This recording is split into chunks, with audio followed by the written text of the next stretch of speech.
وعليكم السلام ورحمة الله وبركاته. يا خبره أنا دكتور مالك مصلح. يا دكتور عالجنا. انتوا جيتوا تتعالجوا؟ ايوه يا دكتور جينا نتعالج. اي والله. عاكونا تكلموا ما فيكم. رقبتي يا دكتور. لا بين اشترك تنب ولا بين اشترك صديق ولا انا داري داحين اين انت؟ طيب انت رقبتك وهذا ما له دعوه. نفس الشيء يا دكتور رقبتنا. استبشروا هذا الكاس. يا دكتور لو احنا بنبصر الكاس ما بيجينا لعندك. لا تقفلاي. ايوه حياك الله يا دكتور. تقفل. متمسكون على كسيرات. يا يا سعيد سعيد نسينا حق الزيت مفتوحة. لا انا قلت لك تغلقه، اقسم بالله انك مغلق. مثل ما تشتين نقدر وضع زوجي شختي لازم انتم تقدروا وضع زوجي. ايوه. كيف؟ يعني انت عارف ان زوجي كبير ومشهور دكتور وما يدخلوا عند الا الناس الكبار الهاي وضيوف ومش حيضك المنظر قدامه. اي المنظر؟ زوجي البنشري، بنشري الزيت والشحم والاوساخ هذا، وبعدها كل ما يدخلون عند زوجي امراض يكفي يقول لهم هذا عديلي، هذا الدكتور عديلي، ويتكلم عنه كلام مش حالي، وهذا عيب، والله انه عيب يا اختي. ما العيب الا العيب يا اختي، على الاقل زوجي بيقصد الله وبيشقي على اسره، لا بيشحت ولا بيسرق. والله انه كل ما بيبسره بيجي يكسر راسي على الغلط اللي غلطنا. اي الغلط؟ لانه واحد مثل زوجك يوقع عديله وهذا غلط لازم نحن نصلحه. نصلحه. وانتي ايش رايك؟ رايي اني اشيل البنشر هذا من جنب عياده زوجي. يعني رايش هذا؟ ايوه. هيا اسمعي يا اختي، زوجك الدكتور هذا يتحكم فيش انتي، ما عادش يتحكم فيني انا وزوجي، هذا وانا جيت اشتكي ليش وقلت انك عدوقه فيه معي، انتي اختي عدوقه فيه معي، ما نقدر ان الكبر والظلم حقش انتي وزوجك، خلاكم ما عاد تبصروا شحات وما عاد تتنازلوش لحد، خاطرش. مع السلامه.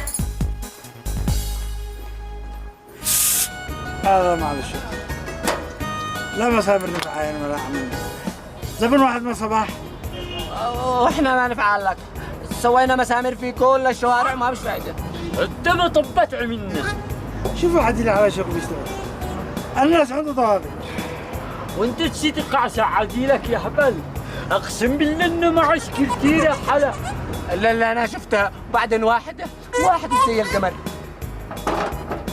كثيرة كان قلتوا لي وانا قاعد اطرحكم انتم. كم ما عندهم زبائن حاجة عم بيهربوا سعيد وسعد. وانا جيت اغلق الفضل. وين الجنة ولا غيروا لي زيت. احنا جاوعين. جيني تغدين. الله يسلمكم عاد صبحتوا. جوعنا. اقسم بالله اني احنا جيني تغدين. يا لا الحاجة يشتغلوا العسكر بقى فوق لا تحركوا بالروح. حرك ما نفعل. ما تحرك. أين ذكي سيارة أي الحمد لله تعال نقص المجال ولا لو سمحت يا أخي خير مبشر صلي على النبي يا أخي. اسم مبشر مالك؟ ماشي. أنا يا أخي بنبحث عن عيادة دكتور مشهور في طب الأعشاب، فهل ممكن تخدمني وتقول لي أين مكان العيادة هذا لو سمحت؟ إنه بدلة وشنطة وكرفتة وجاي يتعالج عند الجني هذا. إنا لله وإنا إليه راجعون. يا أخي أنا ما أجي أتعالج عنده، أنا صحفي وجيت لا عنده أعمل معه مقابلة صحفية، أخدم لي لو سمحت قول لي أين مكان العيادة لو سمحت. صحفي نحت أنتم صحفيين بدل ما توعوا الناس تنبوا الناس عادكم جاهد لا عنده ولا ما أدري منه ما هو عنده ما شو دكتور خالص. شو دكتور؟ ولا له علاقة بدكتور. أنا وياه واحد إحنا مزوجين بالخوات. يعني أنسى. الله.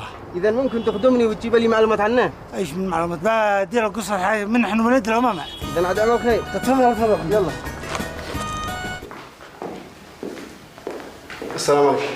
وعليكم السلام. الدكتور موجود؟ ايوه ايش معك عنده؟ أنا صحفي ومذيع تلفزيوني، أشتي أقابل الدكتور. اوكي.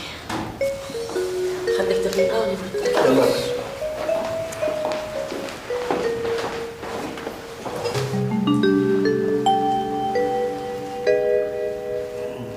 دكتور. سمعت يا دكتور؟ في واحد صحفي مريح لك برا. بعدين يا دكتور ايوه. صرنا لمستشفى يفعلنا عملية قالوا عندنا الحمد لله فقالي وكان قسم عيتوك الرقبة بحذات هاي قطوة. ياي خبير ما متحاكي من أول. الدكتور اسكت.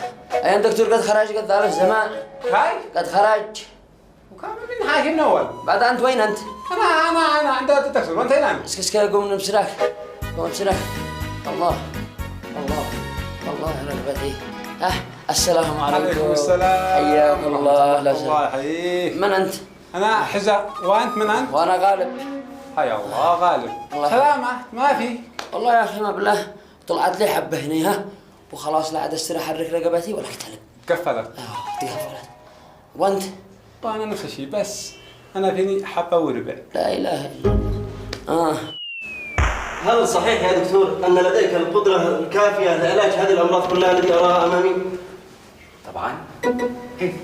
بعد هذه قليله باقي بقيه الامراض مش موجوده. احنا هنا اشهر عياده متخصصه للطب الشعبي والبديل، معروفين احنا.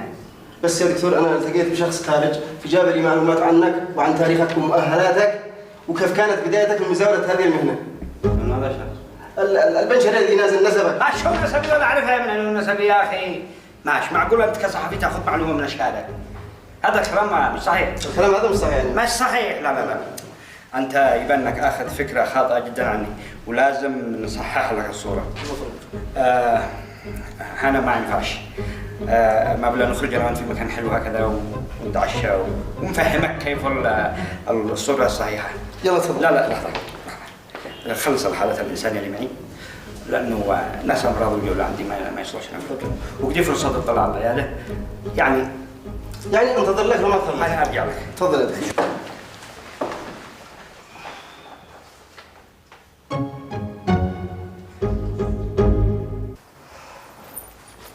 مسك النظارة حقك بدل ما تجالس تراجمهم بقعة على بقعة. أما أنا ما عندها حجة أختي جالسة تتفاخر بزوجها الدكتور زوجها الدكتور وعاد فوق هذا كله تقول لي صلحي غلطتش. الظاهر إنه صدق إني غلط. غلطتي في ما؟ إن أي هالعود رجال هكذا الواحد يتفاخر بك وتقع مليانة العين مثل زوج أختي. ما كنتش تقع مثله. هذا الإنسان بيدعي إنه دكتور جالس بينصب على خلقه. أما أنا بين أشقاء وأكل وأتعب وأكل لقمتي من عرق جبيني. بعدين أنت داري ما كان. ليش ما هو سبرت له وإحنا برضه تسبر لنا؟ لو بيجي خرجك من البلشر بكره يقول خرجوا من البلاد. الله يسامحها. بعدها تخرجنا الناس دحين بيجوا عشانه. هم بيجوا علشان السكرتيرة اللي عنده. ما بش حد أحسن من حد. هو معه بالطو أبيض أنت معك بدلة زرق.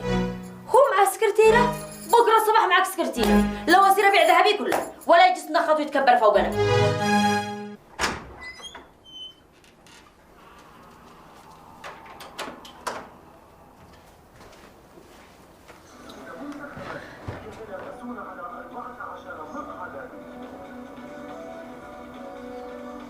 طفى هذا مش وقته. مالك؟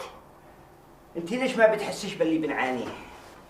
ما عرفت ايش عمل حضرة المحترم البنشري عديلكم؟ ما فعل. مش مكفيله انه جالس لي مثل القرد باب العياده. كل من راح ومن جاي يقول له هذا صاحبي هذا حبيبي هذا عديلي هذا نسيبي. اليوم وصل الموضوع للصحافه. يو للصحافه؟ مش شو مجنون؟ لا مجنون وانتم مجانين اكثر منه احنا نسبتوه.